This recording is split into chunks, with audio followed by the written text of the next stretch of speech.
want to talk to you today about having peace wherever we walk, wherever we go. When we walk into situations as believers, we can bring peace to that situation.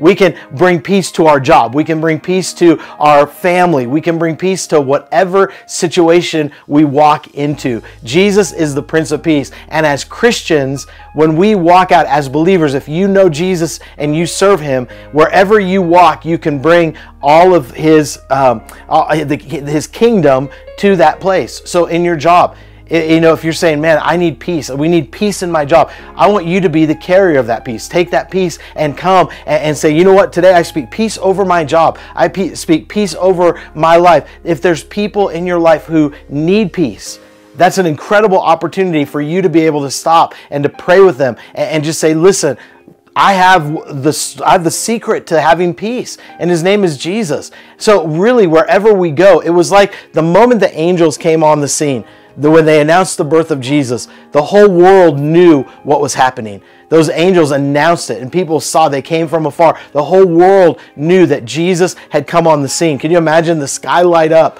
I mean, it wasn't just that they were holding on to Jesus for themselves. The whole world saw what Jesus was trying to do 2,000 years ago.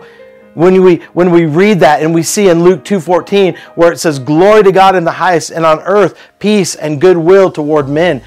Jesus came to bring peace, not only for our lives, but for the world around us. And as believers, I want to challenge you, be a peace peddler. Be the one that goes into your world and takes peace to everywhere you go. It starts with you inside and then taking peace to everywhere you go. It's so interesting. And I want us to look at the fact that I don't think the world has ever been at peace. The world has not ever been at peace. There's always been wars. There's always been issues. There's always been challenges. And as you look at this, it doesn't support the fact that peace on earth came. And I think that we have to step out, and as believers, we're the ones that take peace to the world. We talked about the source of peace. It comes from Jesus. It doesn't come from what's happening around us. True peace comes from Jesus, and Jesus came to be our Prince of Peace. You could say that Jesus came to be our Prince of Shalom. Shalom is the Hebrew word for peace that means to destroy the authority attached to chaos. Literally, if you're walking in peace, you can walk into a situation that's chaotic and say, listen, I have Jesus. He is peace. He is Shalom. And that literally breaks off the authority of chaos.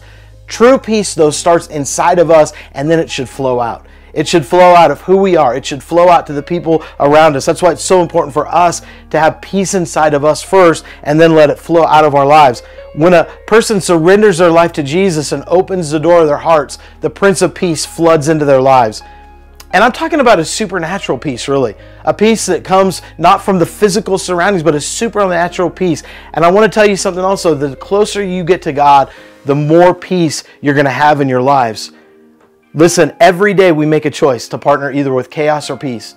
We make that choice to partner with either worry or we partner with faith. We partner with either anxiety or trust. The opposite of peace is not war, it's fear. The opposite of peace is fear. And I love what Joyce Meyer says about fear. Fear is false evidence appearing real. So if you're looking at evidence and it's false, but it's causing you to worry and lose your peace, that's where we have to say, no, Lord, I need peace in my life. I want to share with you today 3 keys to taking peace to the world. First of all, we have to understand Jesus' mission was to bring peace to the world. If that was His mission, then I think that should be our mission too. I want to challenge you, everywhere you go today, take peace. Everywhere you go, take peace with you. The people that you run into, the people that God... I also want to challenge you with this too. You might wonder why God takes you to places.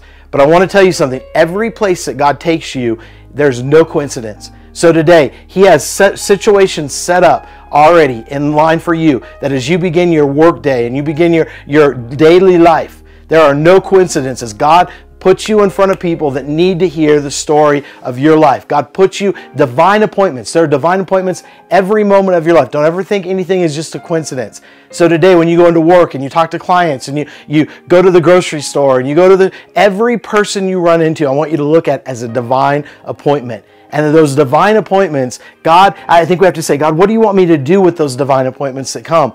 How can I minister to other people? The message of Christmas is Jesus, and His mission was to bring peace on earth. He not only came to save us, but he came to bring us freedom. He came to help us to find true peace. And our mission should be to continue Jesus' mission. I love John 14:27. It says, I'm leaving you a gift, peace of mind and heart. And the peace I give you is a gift the world cannot give. So don't be troubled or afraid. When you get this, how can you not be troubled or afraid when you see what's going on in life? It's when you get this scripture. I'm leaving you with a gift, peace of mind and heart, and the peace I give you is what the world cannot give. The gift of true peace in mind and heart is available to anybody that makes a decision for Jesus, anybody that gives their life over to Him. Jesus didn't come to give us peace just so we could hold on to it for ourselves, though. He came to give us peace so that we would give it out to the world. He came for everyone. Listen, everyone you look at, everywhere you go, every bit of the world that you're looking at today, Jesus came to bring peace for those people. Peace on earth only happens, though, when we're willing to share the good news with the people around us. And not only just the people that we like. When Jesus calls us to share the peace on earth, what He's calling us, even our enemies and the people that we don't like. Why did Jesus come in a manger versus the way other kings came? In castles and palaces and with high walls that you couldn't even get to. Jesus wasn't born in a palace where a king would typically be born. Only a few people would have been allowed around a king that was born in a palace. Jesus was born in a manger where even a common shepherd could get to Him. And I love that. I love the fact that Jesus is for somebody, is for all of us, not just for a few elite people, but He was born in a manger. He came for everyone to give them peace on earth. And that only happens for people who are willing to take that peace out. When peace on earth happens, it happens when we take it out and we share with others. People experience the true peace in their hearts and in their minds as they hear about the good news of Jesus. Jesus also called us to be peacemakers. So not to be the ones that tear families or tear jobs or walking in with chaos, but we're called to be peacemakers. When Jesus went on to be an adult, He would preach the Sermon on the Mount, where He'd say in Matthew 5:9, blessed are the peacemakers, for they shall be called sons of God. And I like how the NLT puts it. It says this, God blesses those who work for peace, for they will be called the children of God. Sometimes we got to work for peace. Sometimes we got to be the ones that are going to say, no matter how chaotic the situation is, we are going to walk into situations with peace. To be a peacemaker, we first need to find peace with God, and then we can help to be a peacemaker and help other people experiencing peace. A peacemaker is someone who has truly experienced God's peace. It's someone who walks in peace no matter what kind of storm is going on around them. It reminds me of the disciples in the boat where they started out headed across the water in the Sea of Galilee. All of a sudden, a huge storm came up. And what did they do? They started to panic. They were even experienced sailors, and they'd been in storms like that before, where these waves would come up 20 feet, and all of a sudden they're struggling and peace has left their life. And Jesus, what's He doing? He's asleep in the boat. He's asleep. That's a sign of somebody who lives in peace. Somebody that can live through the middle of a storm and not even wake up. And they woke Jesus up. They were terrified. And He said, well, you have little faith. Like He called the storm and He caused it just to completely calm. That's a sign of a peacemaker. When we walk into situations and we can say, Jesus, help me, just calm the situation. A peacemaker is someone who walks in peace. I want to challenge you, be a peacemaker.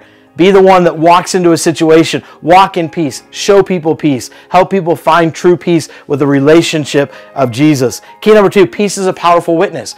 We've been called to be witnesses. We've been called to share the gospel. And I can tell you this, the way people view you, the way people can see you in the middle of the storm speaks volumes. You can say all kinds of words, but how you act is what really shows volumes to people. If you can be at peace in the middle of the storm when everything is crashing in around you, maybe your finances are challenged, maybe you have gotten sick and you've gotten a bad report from the doctor, that when they can see that is such an incredible witness. They can go, I've even had people say, how can you be at peace at a time like this?